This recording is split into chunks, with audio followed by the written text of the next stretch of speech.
This creepy male interviewer asked me what type of shampoo I use. In 2021, I was looking for internships and I came across this one on LinkedIn and I applied for it. It was just a marketing position and I immediately heard back from this guy and he texted me saying, "Oh, do you want to have a call about this job?" Which a text should have just been a red flag on its own, but I was desperate for an internship, so I was like, yeah, of course. Right after I respond, I immediately get a FaceTime from this number.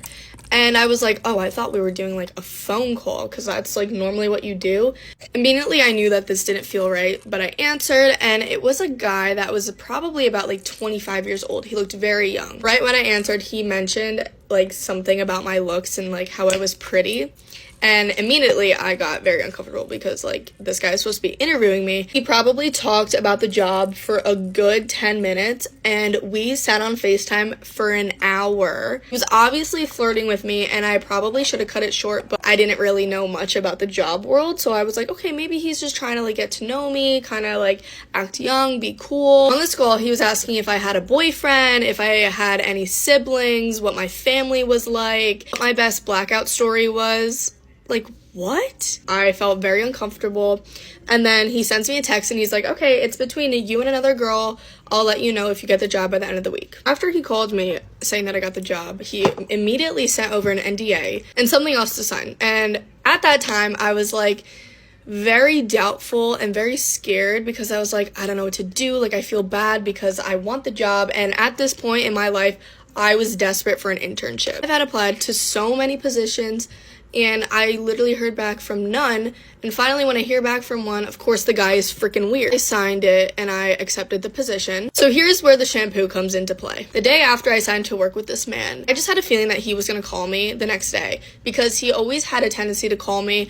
And like this internship was starting in a month and he did not need me at this time, I just had a feeling that I was going to see a missed call on my phone from this dude. His name was Blake. I'm going to just freaking put his name out there. His name was Blake, and I see missed call from Blake. I was like, I call him back, and he answers the phone, and he was like, what were you doing that you couldn't pick up my phone call? Little old me was like, oh, sorry, I was taking a shower. What's up? If this man was actually normal, by me saying I was taking a shower should not have even faced him. He goes, oh, you were taking a shower? What type of shampoo do you use? And I was like, huh? After all these weird questions that he's been asking me, I just got fed up in that moment. I was like, why do you need to know what shampoo I'm using? And he was like, that was a pretty long shower. How long do you normally shower for? Bro, excuse me? It literally was a 10-minute shower too. What? I was so fed up and I was like, I don't even care about this internship anymore. I'm texting him and I'm saying I found another job. I said it in the nicest way possible and he cursed me out. But if you thought that was bad, the story literally gets worse and I see this man in person on accident. Lance was 27 and randomly passed away unexpectedly. So now I kind of feel bad talking about him because he's not here. But he kind of was a creep, so I don't know. I'm just here to give you guys part 2. After I declined the position, I luckily found another internship that had a normal boss.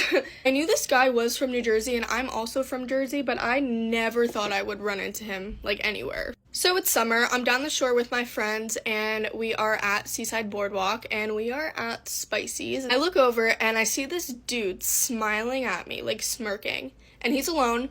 And I look at him and I'm just give him a smile and I look back at my friends and I just keep talking to them. In the back of my head, I'm like, that guy looks oddly familiar. I've never met this interview guy in person. I've only seen him on FaceTime, so I don't really know how tall he is or what he actually looks like, and it's been a couple months. Summer of 2021, I had bleach blonde hair. Don't ask me why. But I was pretty unrecognizable. So in the corner of my eye, I see him walking over and he approaches me and my friends. And he's like, hi, I thought you were really pretty. I saw you from across the bar and I was wondering if I could buy you a drink. And of course I'm like, oh, free drink? Yeah, sure. So he keeps talking to my friends and I'm looking at him and I'm like, holy fuck, it's the interview guy. I am standing there frozen and I'm looking at my friends. I'm like, guys, we gotta go. And they're looking at me like I'm crazy. They're like, this guy just came up to us and he's offering to buy us all free drinks now. can we just stay for a second? Obviously in the moment I didn't know if that was actually him because I didn't ask his name. So I look at him, I'm like, oh, like, what's your name? He goes, oh, my name is Blake, what's your name? And in that moment I literally was like, holy crap, this is the same Blake that asked me how long my shower was a month ago. What my best blackout story was, like, what type of shampoo I use. I was like literally freaking out in my head. I'm like, I'm Melissa, nice to meet you. I really should have called him out on his bullshit, but I was like so scared in that moment because one, he was there alone, which was like weird. Two, he was just like giving off very weird vibes. After he told me his name, I ran away. I literally ran so far away. And I'm like telling my friends, I'm like, guys, come on, come on, come on. Finally, the guy leaves them alone and they come over to where I...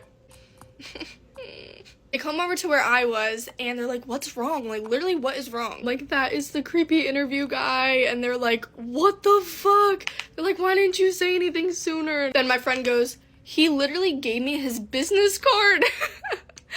I was like, what the fuck? But rest in peace.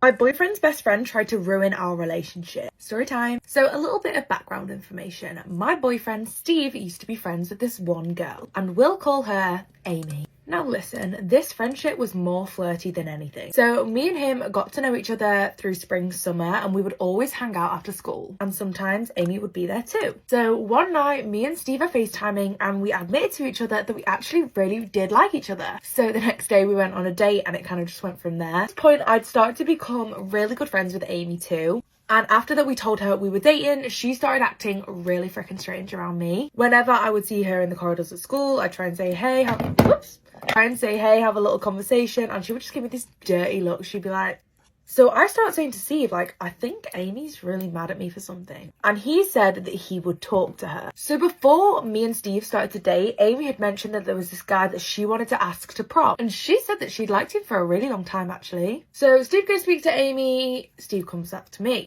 We have the debrief. And he says, right, I know what the issue is. Apparently, you were flirting with this guy that she wants to take to prom. And that is when I started to connect the dots. And I was like, oh, shit. And that was when I realised that the guy she had liked and wanted to take to prom was actually my boyfriend. And as he is telling me this, she starts FaceTiming me. And I'm like, hey sis, how are you? And she goes, well, I've called to just confront the situation head on. And the first thing she says is, you knew I liked Steve. She's like, how could you do this to me? I've been making a mood board about our prom experience for years. It's given crazy. And I said, well, why didn't you tell me that you liked him before we started dating? And then she says, well, what do you mean? You knew I liked him. Did I, Amy?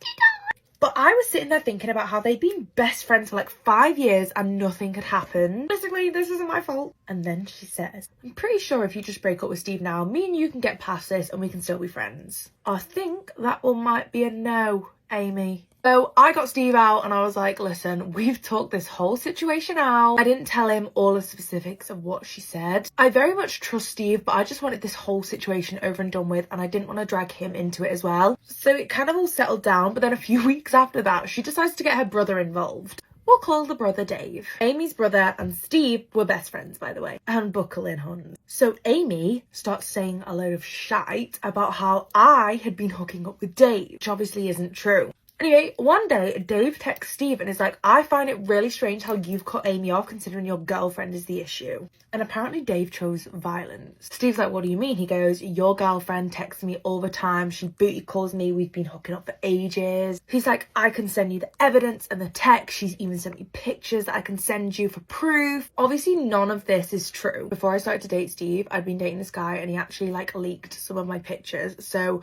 that is how he would have got pictures of me. So it actually happened that my best friends had to explain to Steve and back me up that this had actually happened. And it was at this moment that he realised that Dave and Amy were absolute lunatics, and he blocked them both and they haven't spoken since. And me and Steve are still together. It was the first time I came to work in Midland. I got catfished big time. Like, I swear. So I was like, hey, what's up? I met this girl. It was on fucking that app, right? That Tinder app or Chispa app? I don't remember. So Paulie, she was fucking hot. So we were talking for like 2 weeks, and then I was trying to FaceTime her too. And she would never FaceTime. I'm like, what the fuck? Would she talk on the phone? Bro, the cutest, sexiest fucking voice ever. I swear to God. I was like, God damn. Esta vieja está bien buena. So I was like, fuck it, you know, like whatever. And one day I was driving to Pecos and I got stranded. I didn't have anybody. So I was like, fuck, I'm going to call her. She can help me out. I need to get to a tire shop. So I called her, bro. She said, oh, I can't make it, baby, but I'll send my cousin to help you out. Cool. Her cousin comes over and helps me out like an hour and a half, 2 hours later. He shows up. Hey, you're all right, whatever. I was like, yeah. Hey, I just need to get a tire, man, whatever. I don't have a spare. Take me somewhere to get a spare or get this one fixed. So this dude took me. I went to Walmart. I made a trip to Walmart. I was like, hey, can you also take me to Walmart? Because I got to send my sister some money. My sister needed some money. I don't remember for what. Y luego, I was like, well, we got home, right? We got to the car. We got back to the car. And I was like, I got out, right? He's like, I'll wait here until everything's done, whatever. I was like, all right, cool. Dude, I was like, let me see. I had called her at Walmart, and the phone was off, right? And I don't know if this dude, I don't know what happened. I guess he turned it on. So, I'm going to call again. I called again, and the fucking phone was connected to the fucking car. I swear to God, it started ringing in the car. Boom. What happened? He took off? He fucking took off. I talked 3 weeks to a fucking dude, bro. How do they fake a cute voice? They can do that, I'm sure. I bet they practice or something. Bro, I said, no fucking way. I heard the phone ring. Pinche carrera la verga. I was like, no fucking way. I've been talking to a dude for fucking, yeah. Was he cute? No! He wasn't even a handsome man? Fuck no. Oh my gosh, bro. That's the worst that's ever happened to me. I said, I'm never going to get these apps again. I got them again. Because they got so many fake people on there, bro, on those apps. That's crazy, though. Yeah. And make sure you read the full caption, too. My nephew was telling me last night, too, that he was listening to a story or somebody that was also catfishing at this. It was a gay dude también. And the only way he could make that voice, he had to be in a dark room. He was explaining it, how he had catfish. Damn. He had to be in a dark room by himself and make that voice. Otherwise, he couldn't make it. That's where he felt comfortable. Yeah. That's crazy, dude. I saw this video on here about as a child seducing like a much older lifeguard at the pool. And what's really funny is that I did that, but it literally worked when I was 11 because I thought that this lifeguard was really, really attractive. And so I broke into their office because I used to live across the street from the pool. So I was always at the pool. And I broke into their office because I had asked the lifeguard for his phone number, but he said no. And so I broke into the office. First of all, I found out every single day that he was working so I could make sure that I was there at that time. And I got his phone number and his full name because I didn't know his last name at the time. I only knew his first name. So I got all of that information and then I started contacting him. And what's crazy is yes, I shouldn't have broken to that office, but also I was 11 years old with a crush. And so it's fine. But the crazy thing is that he literally started talking to me. What's crazy is that it worked. So I was 11 years old and I was essentially dating a 19-year-old and I didn't tell anyone for years. And we would talk all the time. He would come and pick me up from my mom's house. I would sneak out at night and hang out with him and I would always go to the pool. He would always tell me to come during his shift. And he would tell me how I couldn't tell anyone. And he was in college and he had a girlfriend. Which sucks. And what's crazy is even looking back, he was a normal, good looking guy. And he was in college dating someone else. And he said that because I was so young, it didn't count as cheating. That's crazy. And we were on and off talking for 10 years. I talked to him and was with that man for 10 years. And then something just hit me when I was 21 and we were hanging out and he did something so childish. And I was just you are a pedophile. It had taken me that long to figure out that he was one for some reason because I thought that I was special, which I feel sometimes when things happen to you, you're oh, I'm just special. There's just something about me. At least that's the way I've always thought. But I was not just special. I was just young. But for me, because we had continued seeing each other for 10 years, I was okay, well, obviously, I am special because he said that, he just liked me because he could tell that I was going to be beautiful when I grew up and like all of this other stuff. And so even at 11, like as we continue to see each other, I'm like, well, obviously he doesn't just like kids because he likes me. Like this is about me, not other people. Yeah. And then at 21, I like went off on him and then we never talked to each other again. He now has 2 children.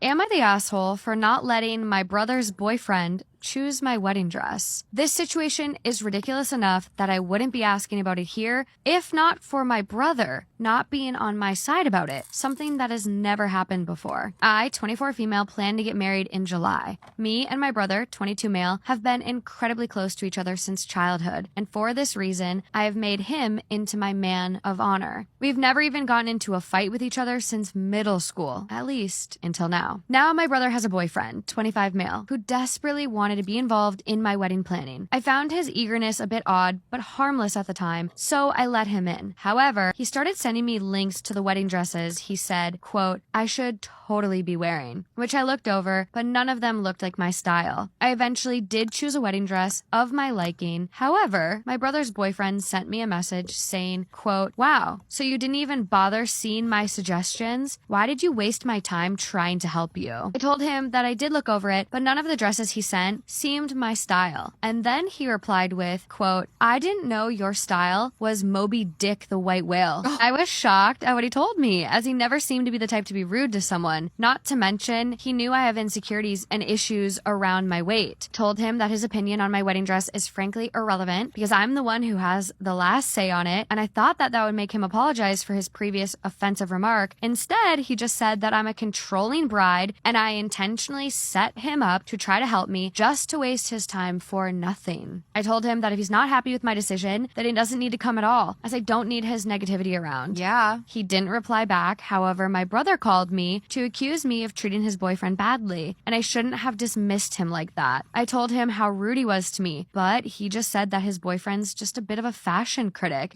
and didn't try to hurt my feelings. But I told him that I just simply didn't like the wedding dresses he sent me. My brother then went on saying that I only dismissed his boyfriend because I don't respect him as an effeminate man. I have no idea where this even came from, and that if I don't apologize personally, then he'll drop out as the best man from my wedding. I feel like this entire situation is crazy, and I don't know how my brother's boyfriend managed to paint me as the bad guy in front of my brother, unless there's a reason I'm overlooking for why I'm the asshole. Here is the story time of my first experience with like a true LA influencer. Since moving to LA, or even just since becoming an influencer in general. I honestly fucking hate that word, I'm not gonna lie. But since that, I've heard a lot of like, oh, it's such a fake world, people are crazy, all these things, and I was like, I never really believed any of that because every influencer I've met, I honestly don't have any negative experiences with. I'm also not really in the influencer world. Like, I don't live in like the depths of West Hollywood and I'm like collabing with everyone. Like, that's not my vibe. I just like to talk shit with my girls. This all came about when Nicole and I went to an event together. It was a fucking Sunday night and Nicole's bitch ass, of course, was like, let's go out. Like, let's go out. I really didn't want to go out. And everyone we're at the event with was like, no, like I have an early morning. I can't really go out. Except this one girl. She's like, let's go out. And I was like, I finally convinced them. I was like, let's just like do a dinner. Like, let's just go to dinner. The moment we sit down at this dinner, I know everything's about to go downhill. This girl non-stop starts talking about her ex. Just like a little backstory, Nicole and I are definitely the type of girlies that are like, you don't need no man. Like, we will help anyone through like a rough situation. Like, we will be like, girl, like, let's make a game plan. Let's get you out of this shit. Keep that in mind. Girl starts like oversharing how she's the other woman in her ex's relationship and how she's fine with it. And Nicole and I are just kind of like, wait a fucking minute, what is happening? And I kid you not, she would ask like one question about me and I would be like, oh yeah, like this happens. And then she would immediately be like, and back to my ex. Like, I know, this girl knows absolutely nothing about me, but let me tell you, I could write a fucking thesis statement on her and her ex-boyfriend. Things I know. Nobody should ever know that many things. And it came to the point where I was like, I nudged Nicole and I was like, I'm gonna fuck you up. I'm like, if Nicole would just have listened to me. And I, even as we were driving to the restaurant, I was like, let's just go to the Cheesecake Factory, you and I, and just have a time and grub together. No, Nicole needed to get drinks and we needed to hang out with this girl. And I could just tell on Nicole's vibe too. Her and I were both like, wow, oh my God. You know it's bad when like the story she's telling us, we're like, what the fuck? Like, we're not even trying to help her get out of it. We're just sitting there like this, like, I cannot believe the things that are coming out of this bitch's mouth. There was no energy in me to be like, girl, you don't need that. That girl wanted that, man. There was nothing I could do to help her get rid of it. That's not the bad part. This girl brings up Ozempic. Listen, I get Ozempic's huge in Hollywood. Everyone loves Ozempic.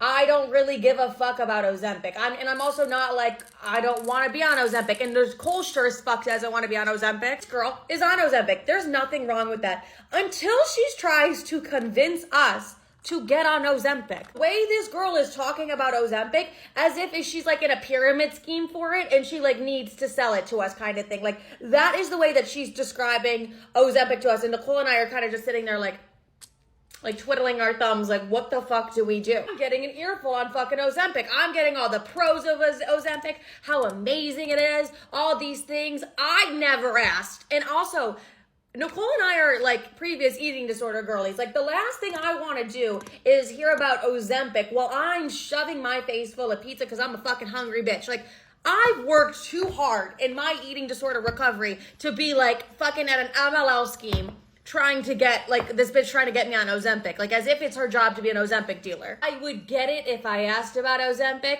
but when I tell you I don't give a single fuck about Ozempic, I don't give a single fuck about Ozempic. Don't forget, it's a Sunday night. This lovely couple sits down next to us, like this elderly couple. They're just there to have a good fucking dinner. And this girl is screaming. She's like, yeah, like when I went to go get my stuff from my ex, like he just had his out. Listen, I'm a girl that overshares. I'm not going to judge you for oversharing whatsoever. But at this point of the dinner, I was fucking done. And the poor couple next to us, just trying to enjoy the goddamn pasta, has to hear about her ex's throbbing hard dick in her face. I could just tell Nicole was so fed up. Nicole did something I've literally never seen her do. She was like, where's the check? Like, we just need to get the check and get out of here. The thing is, I'm not even sharing with you guys, like, the depths of it, of, like, the things that I've seen. I've seen pictures and videos that will never leave my mind. I'm not well. Nicole and I get in our Uber, and I'm like, Nicole, I'm gonna fuck you up for that one. And she was like, how was I supposed to know? I was like, I don't know, maybe the only person that was like really down to go out on a Sunday.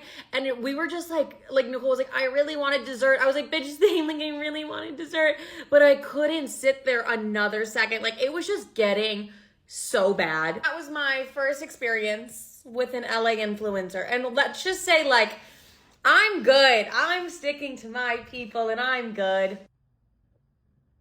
Tell you guys some of the reasons I'm at risk of losing my job.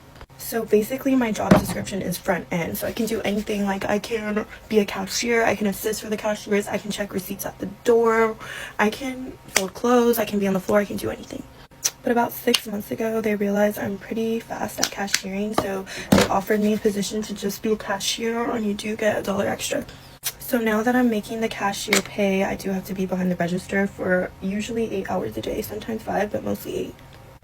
It seems like a good enough deal to me because I'd be getting off earlier, I'd be getting that extra $1, but girl, let me tell you, I did not realize how stressful being a cashier can be.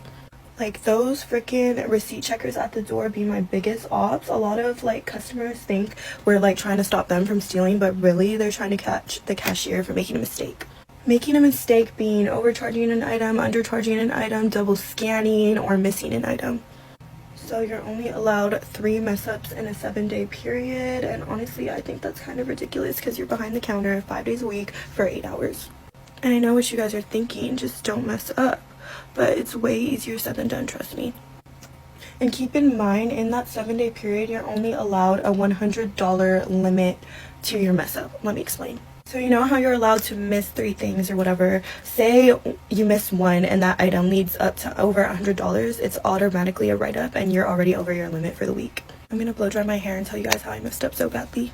Any freaking ways, I kept messing up behind the register, and you are allowed to have 4 write-ups before suspension. Anyways, I had 2 write-ups on my file already because I kept messing up behind the register. One week I got like 4 audits, the next week I got maybe like 5. So I was like, okay, no more freaking audits. I'm literally stressing behind this fucking register. Like, do not mess up anymore. So I was being really careful behind the register. These hoops are in my Amazon storefront, by the way. But my next mess up, okay, was not because of like missed scans or whatever. Anyways, so the mistake I made next was really freaking stupid. So basically a customer gave me $30 and I typed in the cash amount as $300, and for some reason I did not catch myself. I don't know what was going on that day, but I literally gave her the full like $200, whatever the change was, in cash. Whatever, I take full responsibility for that stupid mistake I made, but wow, that customer is pretty freaking evil to literally know that they gave me only $30 and you're leaving with over $200 in your hands. We did contact the member and ask them to give the money back, but usually in those cases they don't really give it back because, you know, it already says something about their character if they were to take the money in the first place. But anyways, my manager talked to me about it. For some reason they gave me another chance. They wanted me to continue cashiering because they like me being a cashier, and I was like, oh my gosh, I'm on edge. If I make one more mistake, I'm gonna get suspended. So I'm literally just being super careful behind the register. I think this last week I was ringing, I got literally 1 mistake, so I was like, okay, got 2 more, the week's almost over, just make it through the week. And then I hear them say that I got a mess up, and it was my second mess up, but that amount plus my other mess up equaled over $100, so that was it. That was another write-up. I told my supervisor, who was giving me the slip to sign, I literally told her, this is gonna suspend me for 3 whole days and I'm not gonna be able to cashier for like 6 months. And she was like, going too fast or what? Honestly, I take full responsibility for my mistakes. Like, what's wrong with me? But like, why'd you have to say that? And honestly, the supervisors can really just throw away the slip if they really wanted to. Like, if you really cared about my well-being, you should have. Again, not blaming her, but you know. Anyways, so I knew that write-up was going to lead to my suspension, so I was like, when are they going to give it to me? Because they kept making me cashier, and like, I'm just like, well, why am I still cashiering when I know I'm going to be taken off the register and I'm going to be suspended? It was really like frustrating. But they waited literally a whole week to give me the write-up and suspend me, and then they told me that I'm not going to be able to cashier for 6 months, but after the 6 months is over, I can get my position back and start cashiering again. So at this point I have 4 write-ups on my file, so I literally have to be so careful at work. I'm literally not cashiering, so I should be stress-free, right? Well, no.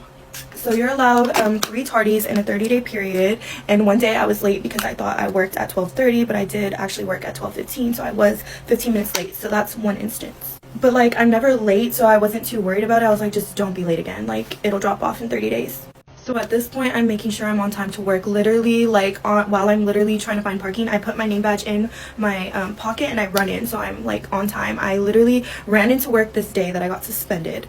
I ran in, clocked in, made it on time, worked through my whole shifts. I honestly had such a great day. Literally, I ended it checking receipts at the door, and I had my friend to talk to. It wasn't too busy. And then my manager comes to me and is like, what are you doing? I was like, I'm just checking receipts. She goes, no, you gotta go talk to Angel, our manager in the office. I was like, oh, okay, for sure. I was like, I'll go talk to Angel. I literally had a smile on my face all day. It was the last 10 minutes of my shift. I go see Angel in the office. I'm like, hi, Angel, do you want to see me? And then he was like, and I was like, what now? Like, literally, what now? I just had my suspension from the register stuff. I'm not ringing anymore. What now?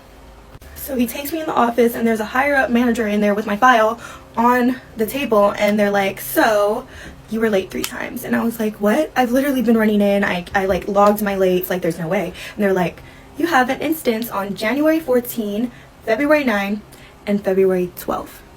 So I didn't know I had one in frickin' January. I literally didn't know that. But literally, my first instance, January 14, my last instance, February 12. Just 2 days. I was like, what? And then they were like, yeah, so that's another write-up on your file, which is another suspension pending termination. I was like, that literally made my jaw drop. I started tearing up. I was like, this has, like, I'm not a bad worker. Like, this freaking sucks. Like, what the heck? I'm not a bad worker. They were like, it's nothing about your work ethic, like, I'm sure you're a good worker, blah blah blah, you just have to like make it on time, you know, early is late, right? And I'm just like, okay, thank you, I understand. I'll report back to work when I report back to work, I guess. But that's literally 2 back-to-back suspensions when I've never been suspended before in the whole 3.5 years I've worked there. So I literally come back to work after my second suspension, and I'm on edge. I'm literally leaving a whole hour early, waiting in the parking lot 20 minutes before my shift. I'm making it on time. I'm not gonna be late. I'm not gonna get another write-up. But freaking the other day, I was so sure I was off Tuesday and Thursday, so I took the day off on Tuesday, went to work on Wednesday, and then took Thursday off. And then I went to check my schedule on Friday, the day I thought I was supposed to be working, and my heart drops because it said I was scheduled on Thursday and supposed to be off on Friday.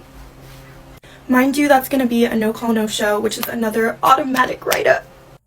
So it's Friday, I call work because I'm so scared to lose my job. I asked to speak to my manager. I'm like, hey, can I just come in today? It was an honest mistake. Like, my heart dropped when I saw that I was supposed to work yesterday and I'm off today. And he was like, you know, our main priority is that you're safe. I didn't even realize you didn't come in yesterday. Like, but unfortunately, even if you do come in today, there's nothing I can do about yesterday, Thursday's instance.